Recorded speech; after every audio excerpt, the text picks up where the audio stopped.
amendments to affect oil and gas HVHF drilling unit. I'll second that. Is there any discussion? Oh, I'm sorry, that you said 607? On the last one. Yes, 609. But, This would have to be July. oh, that's Because right. you don't have 30 days between this meeting and June to do the 239 and notice of intent for secret. That's right. So at the earliest we could do it would be July. And I don't know what this What's was. the date of the July meeting? Is it third one? Yeah, Third one. Third Wednesday. That could be 605. July 15th. 15. Okay. That could be 605. Be 605. Yeah. Was there a second? I was, yeah. Is there any discussion? I don't know if you got the email, Kathy, but I sent out an email to people with the concern that I asked to table this motion until after the PSC gave us their decision and after New York State gave us their legislative information to ban certain practices. And on that email, on individual responses, there's 3 board members that also indicated, or excuse me, 2 besides myself indicated that they were in favor of tabling this. So at this time, I would like to table this until after the PSC gives their decision on the power plant. But I think it would be tragic if we gave any impression that we were in favor of firing up this plant. Therefore, any discussion on that might give the wrong impression. So I would like to actually move to table this until all the information is in front of us. Then I'll be more than happy to have that discussion. Okay, I did get the emails, but that's something we actually can't do right now. We have to do that in person, or I believe there is a law where we could Skype it. Again, it's something that, since we had decided to do it at the other meeting, we really couldn't do that. That's why I didn't answer. I thought, well, we'll just do it today. And I would like, as far as discussion goes,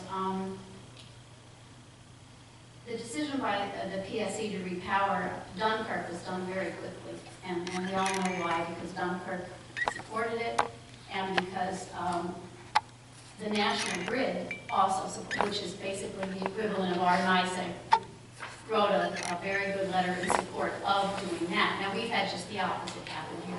We've had a group that's been very negative about it, and NICEAG has not been supportive of it. So things are different here, but I think we need to realize that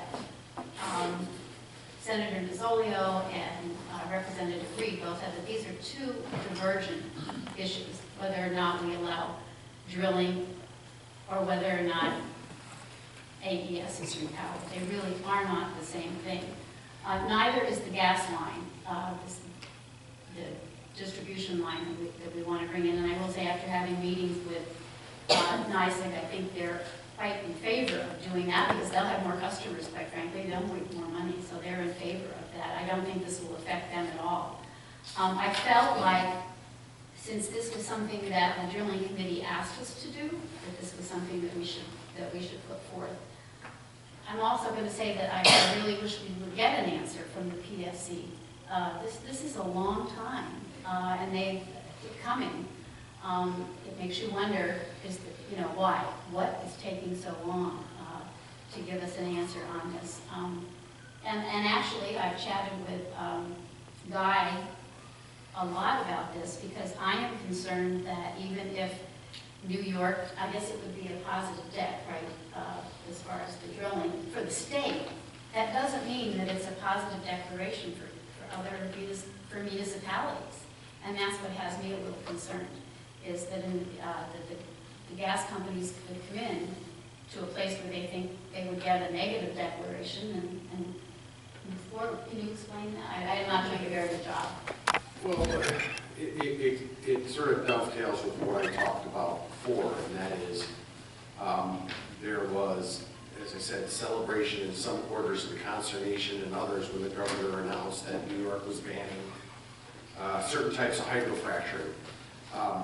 Of course, a governor by speech, despite his indulgence in power, can't pass a law, that's a legislative act. And there are a number of laws pending to do this, but neither has been seriously taken up in both houses in identical form. There is no New York State ban. And I've been saying this for quite a while and had some people sort of look at me sideways, but if there was a New York State ban, then I question why the governor is talking about New York State about to have a ban. If it already existed, as some people believe, what are they talking about creating a ban? Well, I don't believe what they're talking about is actually going to create a ban either. Here's sort of the issue, and I was in a meeting till almost 4:15, so I didn't have time to really dig around as much as I wanted. Well, what they want to do is finish the draft environmental impact statement process, because that was open to study this process on a statewide basis, so that it could be permitted, reviewed, unique areas could be protected, such as we know, Syracuse and the Onondaga, or Skaneateles watershed was considered an unfiltered watershed. New York City got some special protection, and other areas did not. I don't pretend to understand the distinction between Skaneateles Lake and Cuba Lake, but some think there is one. So this, as long as this existing environmental process is open, there's no chance for anyone really to go forward with any drilling because it was declared statewide. Now that the health commissioner has said that there are unknowable potential health impacts and therefore there will not be a finding statement in favor of allowing this process to continue in New York, there is pressure to now close the process. So let's sort of switch gears a little bit and understand what that means. They were unable to approve hydrofracturing, or I should say certain types of hydrofracturing, because fracturing is actually far more common than people think. They were unable to approve hydrofracturing on a statewide basis because, of course, there's no way to measure health impacts from this on a statewide basis when you have this many different aquifers, this many different soil types, this many different population centers, etc. In fact, if you'll recall when the not larger, but many attorneys were challenging the whole force majeure battle where the oil and gas companies were trying to argue that their leases lasted forever because New York State had a moratorium. One of their arguments was, no, you haven't been precluded from doing oil and gas drilling. You could always do your own environmental review on a site-specific basis. And you know what? The courts agreed. You could have gone forward. Well, that's sort of the same issue that's here. Once they close out the statewide preserve, they will not have successfully considered hydrofracking to be part of the 15, 20, 30-year-old state solution mining environmental review by tacking on as a supplemental review. But they will be able to apply for a permit because it is neither permitted nor disallowed, and do an environmental review on a site-specific basis, which is exactly what was proposed at one time before. Now, whether or not in the closing of that process they will adopt regulations, which is a State Administrative Procedure Act matter, or whether or not the state legislature will adopt a position either for or against it, whether or not the governor will or will not adopt a position that says we're going to allow it in certain discrete areas where it seems to be more viable, whatever that might mean, or whether or not there's some sort of executive order issue. I couldn't say.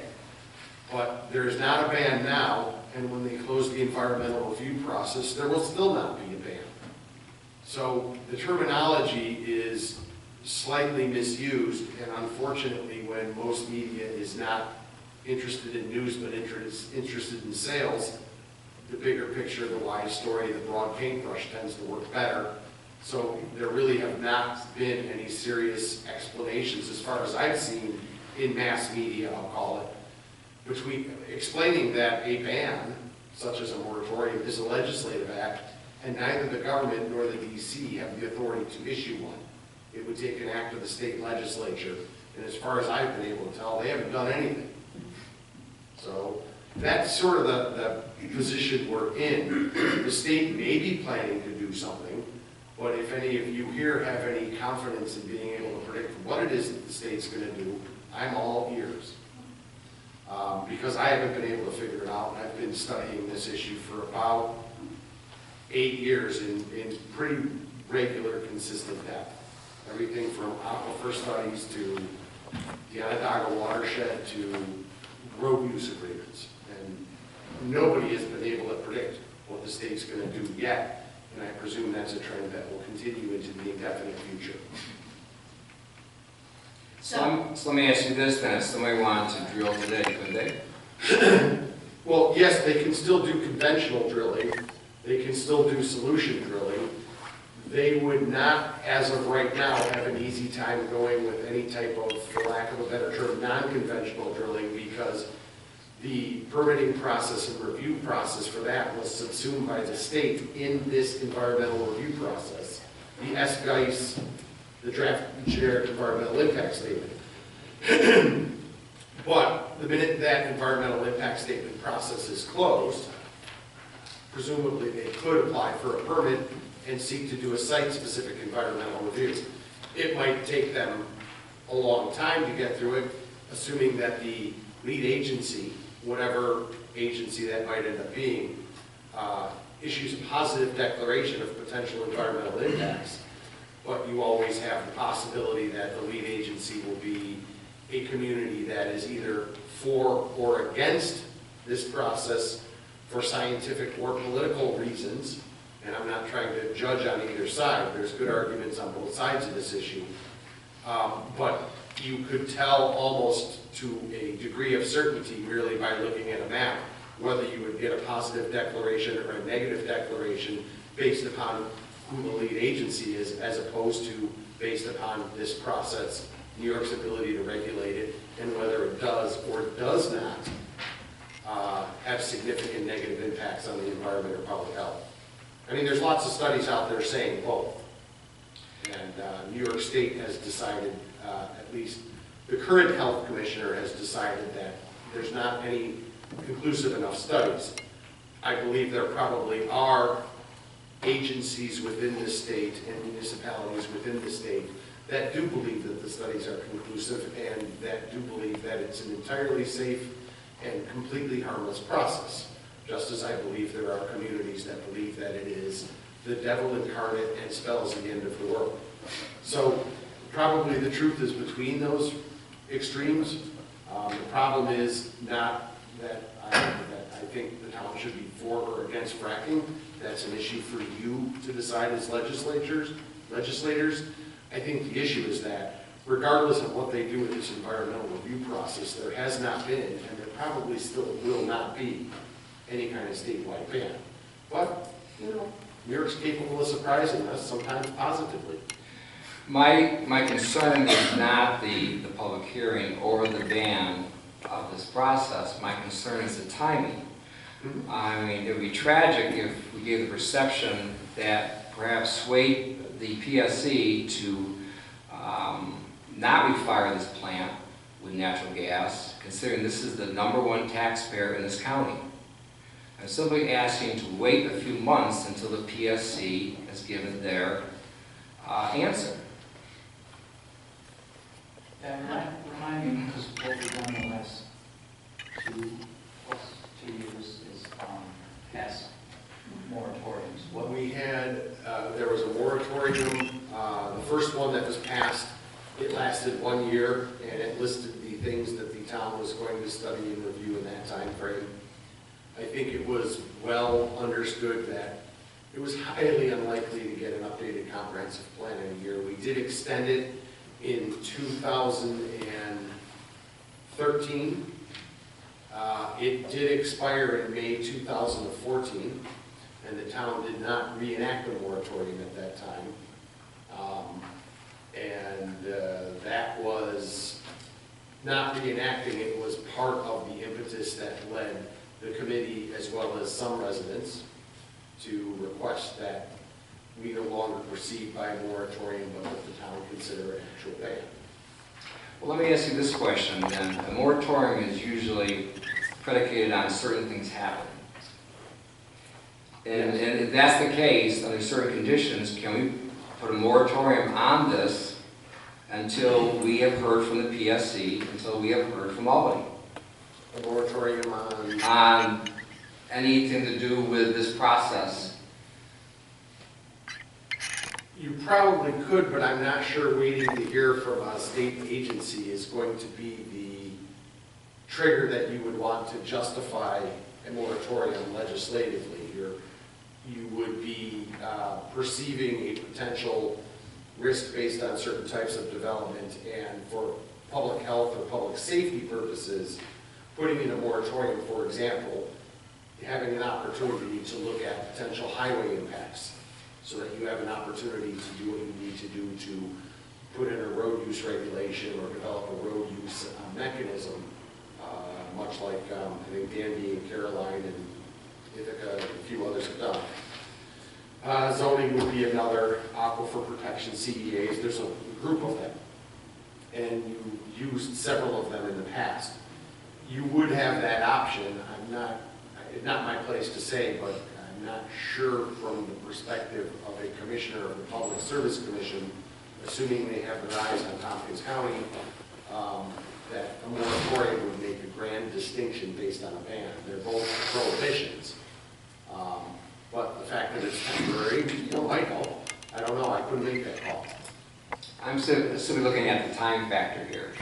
I'd just like to say that I'm a little confused about the notion that there's a relationship between what's going on with PSC and their decision and a ban, only because I too am familiar with what Senator Nozzolio emphatically said at the hearing, and that is there's no relationship. He made it very clear. He said that the decision being made by the PSC was an economic decision, dollars and cents. Yes, it's a decision that will impact Lansing greatly, no doubt about it. He said it's not about fracking.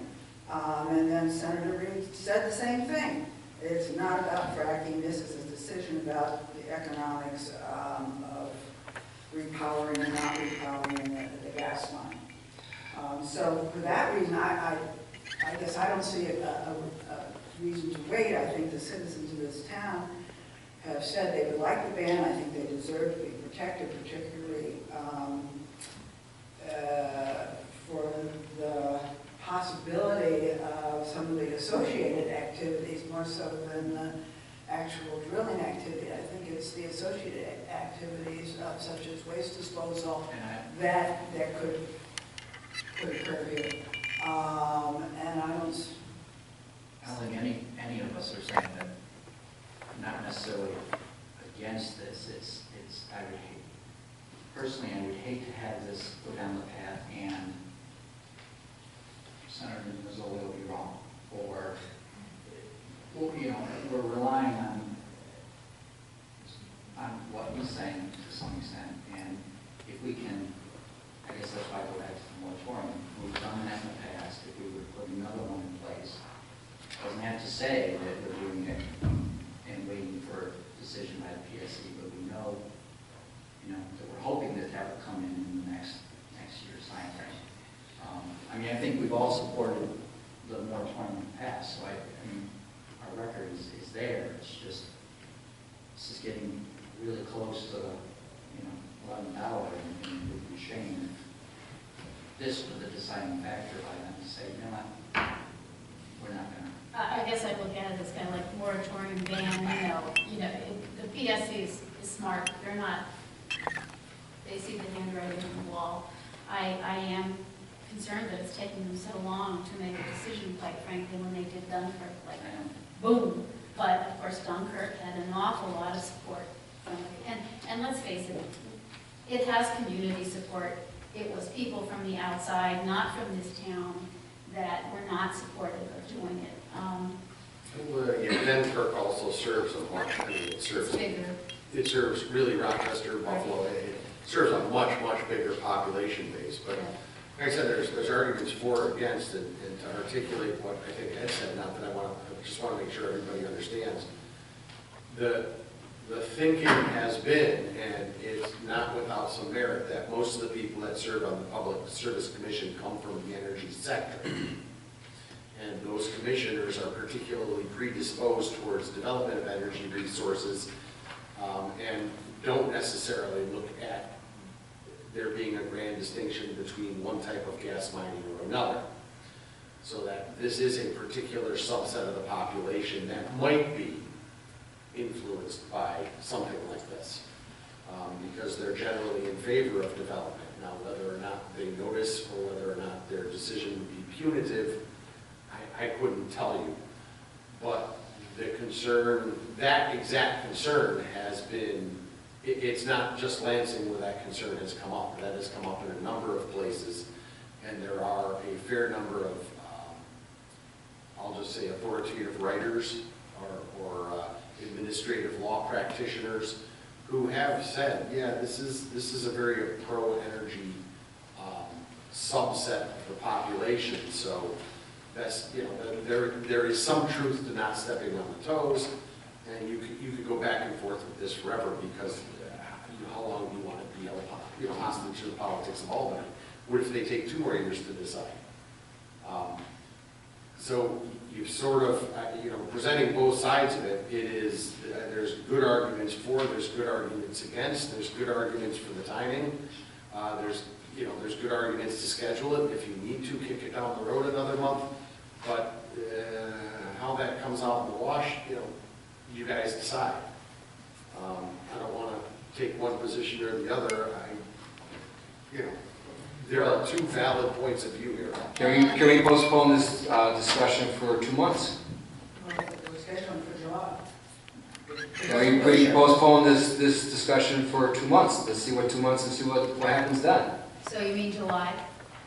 Well, have this discussion in July, so the public hearing may be in August or September. That would give us enough time. We can vote on that, if that's what you want to do. And I would like to make a statement, because I don't care if it's in the Lansing Star or not. I really think that the biggest influence was NYSEG. I think the NYSEG did not support this and has done just the opposite of supporting this. I think that's had the biggest influence. When NYSEG says, no, we don't need it, we don't want it, why? So that's why I really wish the PSC would get off the stick and make their decision. Compared to NYSEG, we're pretty small. We're small potatoes. So is that what you would like to do? Have a motion to table it? We have a motion, I think, from that, we just don't have a second. Right. Well, We have a technically, you motion. have a motion to schedule a public hearing, Right. which was seconded. We need to vote on that. So either that motion Let's vote would on that be and then- withdrawn, or that motion would be amended. I don't want to get knee-deep into Okay, the let's- 10th edition of Robert's Rules for Deliberative Assemblies, but, Well, for expediency, let's withdraw that motion, and if you'd like to put a motion to reconsider this in August, or what did you say, Yes. August or July? Yes. August. August would be fine. Yes, if that is acceptable. I'm simply asking for just 2 months to see what happens at PSC. And I'll be more than happy to have this set the public hearing then. Okay. Can we do that? Set the public hearing for August? No, No, we will discuss discuss it in and August about setting the public hearing then, if that's acceptable. Do I have, you want, so that's the motion on the table? I'll second it. That's Okay. In August and July. Does anyone with August. Okay, Robert, is this just, You would say June, July, That's 3 months. so that's 3 months, not 2.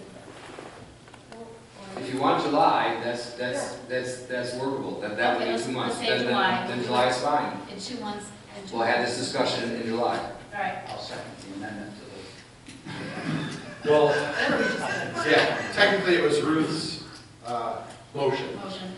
So Ruth would have to consent to the withdrawal. I know Kathy, you spoke Yeah, out. I did. I don't know but then if that in fact happens, then there's a motion to reconsider this matter at the July meeting, which has been seconded. If you don't want to withdraw, we'll vote on it, and then we'll come back to the next motion. So if you withdraw it, then we can vote on Ed's motion. If you don't withdraw, then there's a vote on your motion and then a vote on Ed's motion. It's the same vote, no matter which way we go. It's the same result, I will but- withdraw, oh, but you know, only because it's the same. Yes, Yeah, it's the same. She can withdraw withdraw this, and move it, yes. And then we, and then we have a motion for that Seconded by Robert. to discuss this. To July. reschedule this matter for July.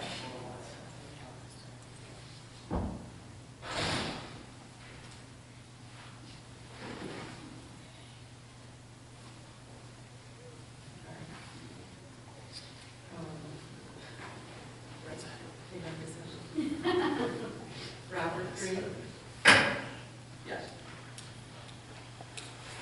Doug Dana, Yes. Ruth Hopkins, No. Ed Lee, Yes. Kathy Moore. No.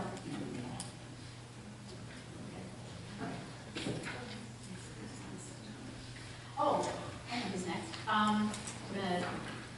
Right now, we're going to have Steve Franco from Bailey.